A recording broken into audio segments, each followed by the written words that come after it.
بسم الله الرحمن الرحيم الحمد لله رب العالمين وصلى الله وسلم وبارك على عبده ورسوله المبعوث رحمة للعالمين نبينا محمد وعلى آله وصحبه أجمعين. Assalamu alaikum wa rahmatullahi wa barakatuh. Today we're going to start in a new chapter which deals with wiping over al-khuffain. And the word khuf means anything that you wear on your feet.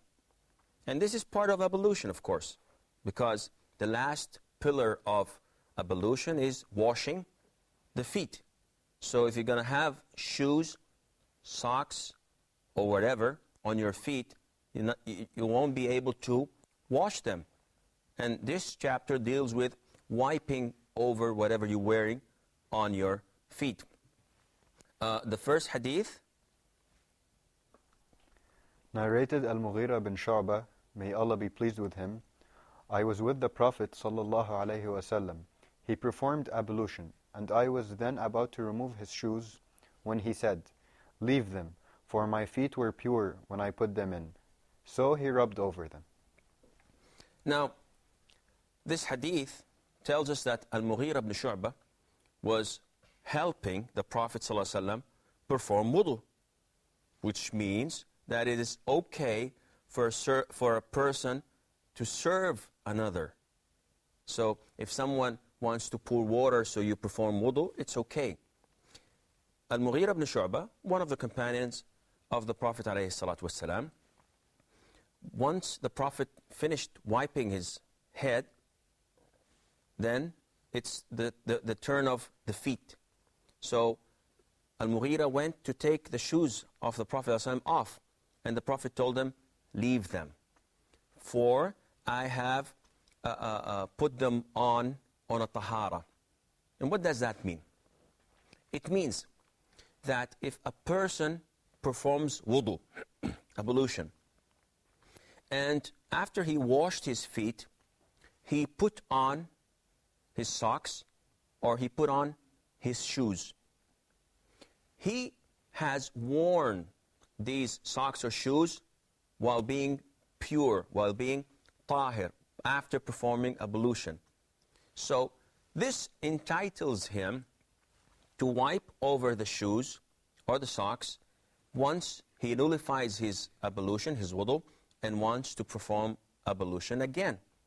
And this scenario is very easy. You wake up in the morning, you perform ablution, you wash your feet, you put on your socks, you put on your shoes, and you go off to your college or to work. Midday, you answer the call of nature, you go to the toilet, go to the bathroom, and then you want to perform wudu, so you prepare yourself to the noon prayers. But when you perform wudu, should I take off my shoes? Should I take off my socks and wash my feet? The answer would be, no, you don't have to do this. Why? Because the Prophet tells us, alayhi salatu wasalam, if you have worn your socks or shoes while you are in the state of purity after performing ablution, then all what you have to do is just wipe over them. And this is the sunnah. But the question would be, does anything we wear on our feet, if we ask, for example, Fadi, does anything we wear on our feet applies, or does it have to be shoes? No, anything. It could be shoes or socks, and you can just wipe them off, any of them. So again, the question is to you, does slippers do? Slippers count in? Yeah, I think so. They also do. Well, it has to be something that covers the whole foot. Slippers do not cover the whole foot. There are areas of your feet that are exposed and bare naked, so they don't count. They have to cover the whole foot for it to be allowed to wipe over the shoes or socks. And this is the sunnah. As we go on reading the hadiths, inshallah, we will learn more and more about the time, about the duration, and about the nature of what we are wearing. The following hadith. Narrated by Ali radiallahu anhu, if the religion were based on opinion, it would be more important to wipe the under part of the shoe than the upper. But I have seen Allah's Messenger sallallahu alaihi wasallam weeping over the upper part of his shoes. Okay, it's wiping, not weeping. When Yes, we weep, wiping. we Yes. cry. And I hope we don't cry, but it's wiping. Okay. To wipe over the shoes, there's a sunnah. Now, when we wash, Mustafa, when we wash our feet during ablution, what do we wash, the upper part or the lower part? We wash both parts. Okay, that's good. He's awake. That's great. We wash the whole foot. Now, if I'm wearing my socks and I want to wipe, now one would say, okay, this is substituting for washing. So I think I should wipe both sides. Now Ali says, no, this is not the sunnah. What's the sunnah, Ali? May Allah be pleased with him. Ali says that the sunnah is to wipe over the top of the foot or of the socks. And why is that? Because this is the sunnah. And he's saying that if this sunnah was by logic or reasoning of men, then one would wipe the bottom of the foot, because this is the part that steps on dirt, steps on filth, so it should be more cleaned more than the surface of the foot. And this is not the case. Religion is not by logic or reasoning, though lots of it is. But there are certain areas that Allah Azza wa Jal has made His own. So Allah does not justify every single thing for you. There are things that it's common sense. We can understand that. Allah Azza wa Jal forbids intoxicants. You know, wine, alcohol, drugs. Allah tells you this is haram. Anyone with his sound mind would say, I agree. It's harmful, it could lead to problems, and it's not healthy. Allah Azza wa Jal forbids that one steals from the others, or kills, or fornicates, because these are all part of the 10 Commandments that everyone agrees upon. Yet there are things in Islam that we do not know the wisdom behind them. We do not know the logic and reasoning. So should we do it, or should we stop until we know the reason? This is the difference between a master and a slave. A slave does not question. He follows. A master would pause and say, I'm not convinced. Why should I do this? Why shouldn't I do that? A slave complies with his master's instructions, and this is the case in our case. Now Allah says men must not wear gold, whether watches, rings, whatever. The Prophet says these are forbidden for males, and it's permissible for females. One would say, why? The answer would be, it's none of your business. Tells you do it, you do it. So one would say, okay, what about diamonds? They say diamonds are forever. Can we put on diamonds as men? What do you think, Samir? I think not. Why? There's too many ideals behind it, but I think because diamonds are for like women, and secondly, it's arrogance. It shows excessive pride, hubris, to be like flashing diamonds and gold. It's basically the same thing. Okay, this is part of the normal reasoning. Yet when we come to Islamic Sharia, we find that Allah Azza wa Jal allows us to wear silver. And the only thing He tells us through His Prophet ﷺ not to wear is gold. This means that in order for us to make something forbidden, we have to have the justification. Now, for example, intoxicants. Wine is mentioned in the Holy Quran, is forbidden. The reasoning, it makes you unaware of what you do. So whatever makes you unaware of what you do, making the wrong decisions, making the wrong moves, it's considered to be part of intoxicants, which means heroin and cocaine are considered to be intoxicants. So it's haram. Why are they haram? Because they share the same reasoning, the same justification. We come back to gold and silver. Gold, Allah Azza wa Jal did not tell us why it's haram. We know it's forbidden. Why? We don't know. So you cannot say, well, diamonds, emeralds, rubies, whatever, are also share the same verdict that is forbidden. No. Everything in this world is permissible for us to use. Everything. Unless Allah specifies that this is haram. Then we stop. But if it does not say it's haram, we cannot say, well, it's arrogant. I know a lot of arrogant people in their garments, without wearing any gold or silver or jewelry, they're arrogant. Arrogance is in the heart. It's not in what you wear. And you can wear flashy clothes, you can wear designers' clothes, you can ride the best cars, but you're still humble and loving and caring and giving the poor what Allah Azza wa Jal has instructed you to do, and it has nothing to do with arrogance. Fadi? I have a question. Say, for instance, someone has a golden ring, and he didn't know that gold was haram or like not allowed in Islam. So he took it and he changed the outer surface of the golden ring into platinum, for instance. But the core is still like gold. Can he still wear that ring if it's like a deer ring, or does he still have to take it off? What is the topic? Mustafa? Wiping over the shoes. Wiping over the shoes and socks. So it's a little bit far-fetched. Nevertheless, it's a legitimate question because it's in the topic we're talking about, which is gold, diamonds, and so on. My cameraman says that we have to pause for a break. Please stay tuned, and I'll answer your question, inshallah, right after the break.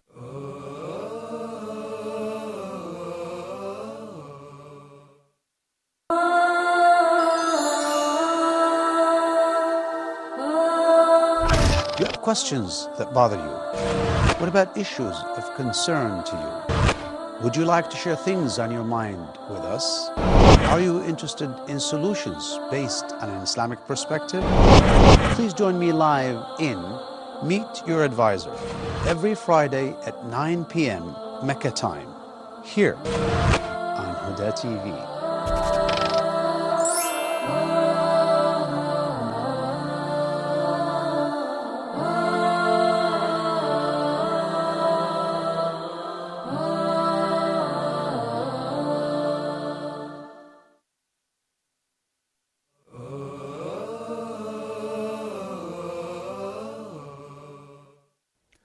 Assalamu alaikum wa rahmatullahi wa barakatuh. Brother Fadi, before the break you had a question. Not related to the topic, but nevertheless, as long as you've said it, we have to answer it if we have the knowledge, inshallah, too. The question again? My question was, I was wondering if someone has a ring, like a deer ring he has, made out of gold, and then he had it changed, like the outer surface of it only, into platinum. Is it permitted for him to still wearing it or not? I'm not good in physics or chemistry, but I think they have a certain symbol for gold, metal, like oxygen is O, hydrogen is H. There's a certain symbol for gold. Now, if any metal contains this core, this metal, gold in it, whether you put a coating, outside coating, whether you conceal it in your pocket, it's forbidden for us to use. Now, remember, there is the yellow gold, and there is a coating you put on the gold just to cover the yellowish part and put a white, black, whatever, but the metal itself, gold is inside, is still existing. And there's a third substance that some call platinum or white gold. And it has nothing to do with yellow gold except sharing the name, like in black gold, that is oil, they call it sometimes black gold. And it's definitely not forbidden for males to use, otherwise we wouldn't be able to transport from one place to the other. If you have a watch and the inner parts, the mechanics inside, mechanical parts are made of gold, yellow gold, though nobody can see it, yet still it's forbidden for you to use.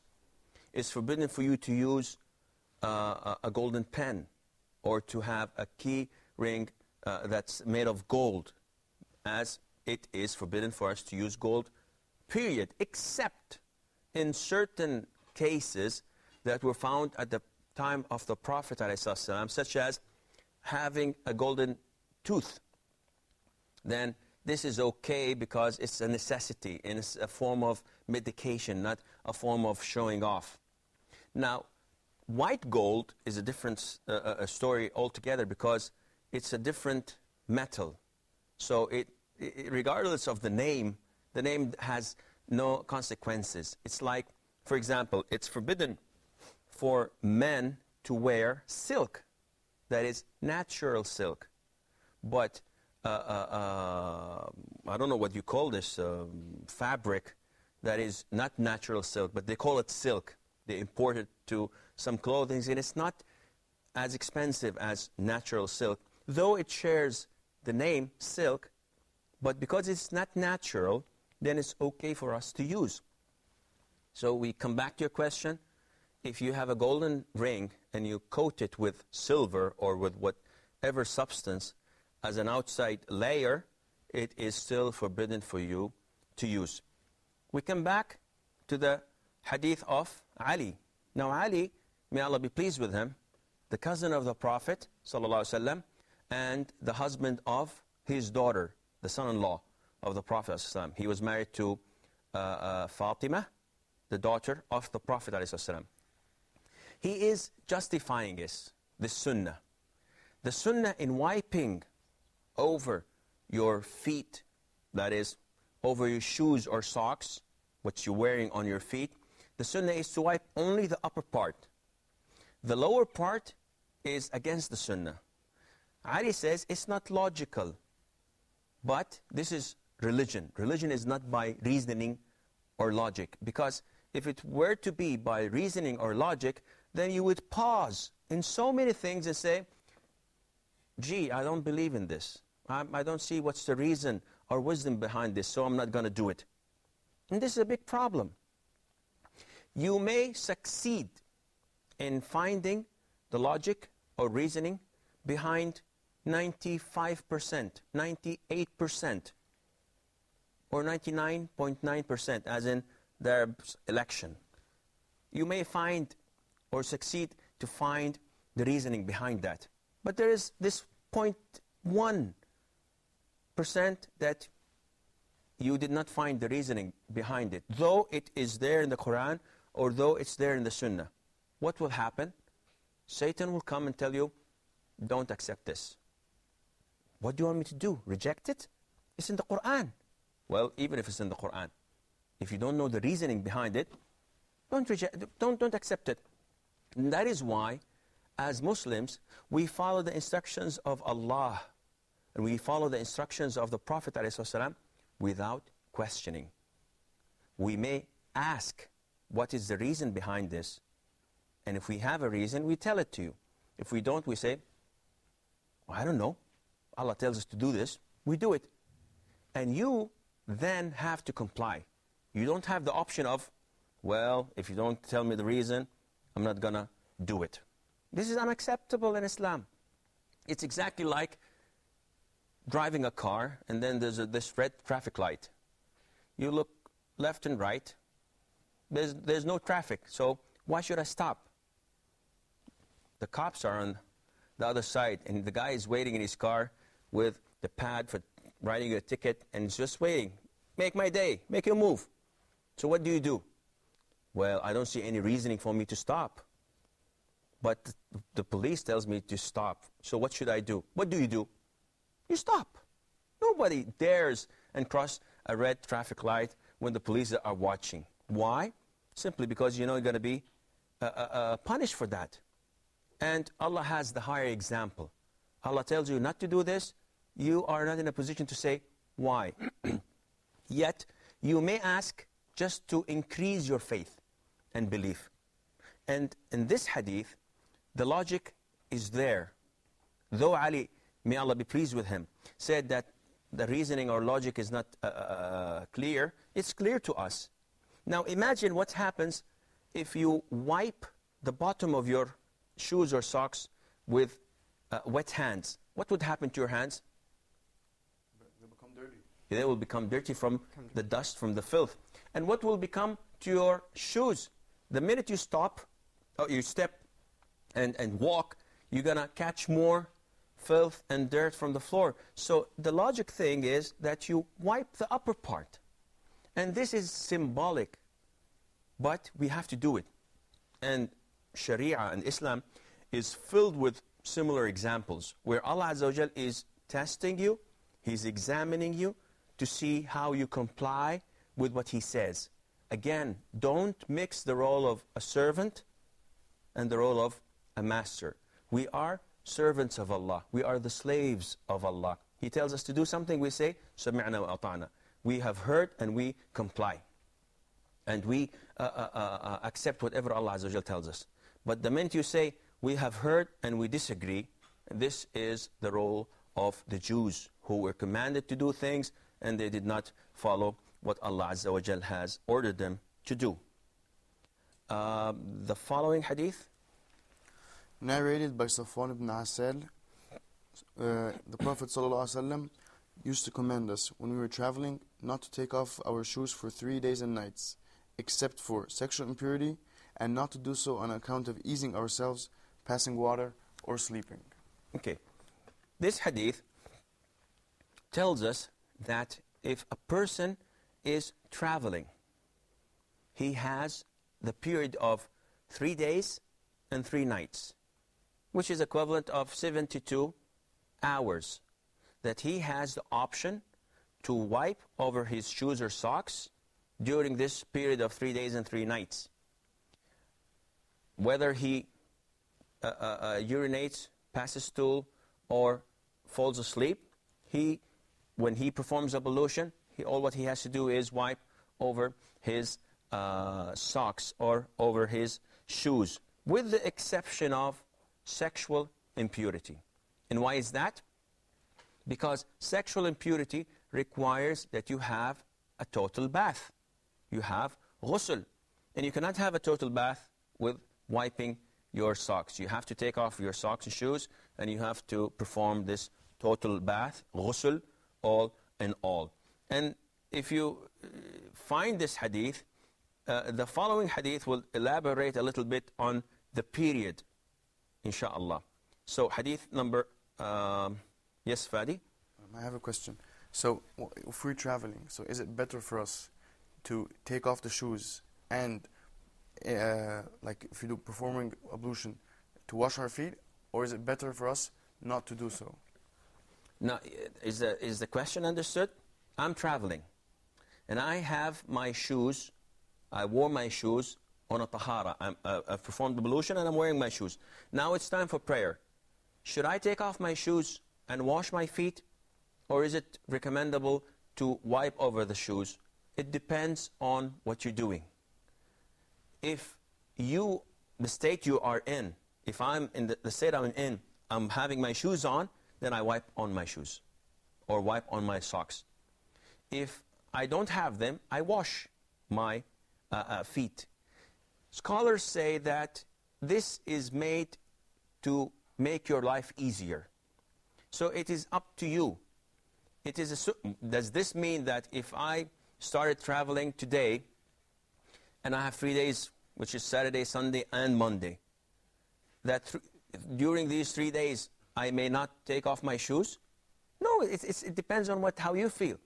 So it's not obligatory that someone, wow, I made a mistake. I wore my shoes on wudu. Now I have to stay 3 full days, 3 full nights without taking off my shoes just to comply with the sunnah. And no one says this. But is it recommendable? Well, if I'm having my shoes on, it's recommendable that you wipe over them, and you have no problem in doing this. And this brings us back a little bit to the previous hadith where Ali says, may Allah be pleased with him, wiping over the surface of the foot.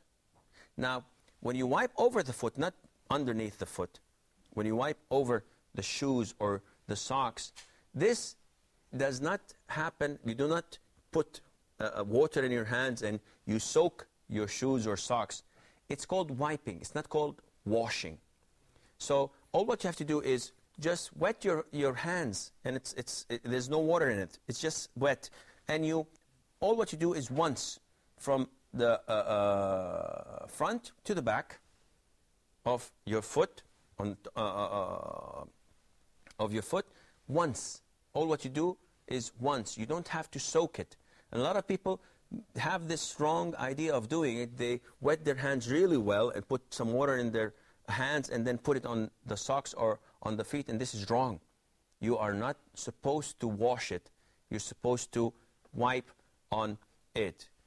Again, the hadith where the Prophet ﷺ instructed Safwan ibn Assal, may Allah be pleased with him, that you may, and this is a permission, this is sunnah, you may have 3 days and 3 nights to wipe over your socks and shoes when you are traveling.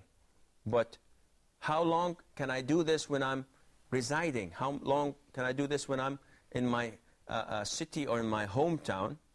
This, inshallah, we will come to discuss in a little bit, confusing, but not that confusing. Inshallah, next time we meet. And until then, fi amanillah, wassalamu alaikum wa rahmatullahi wa barakatuh.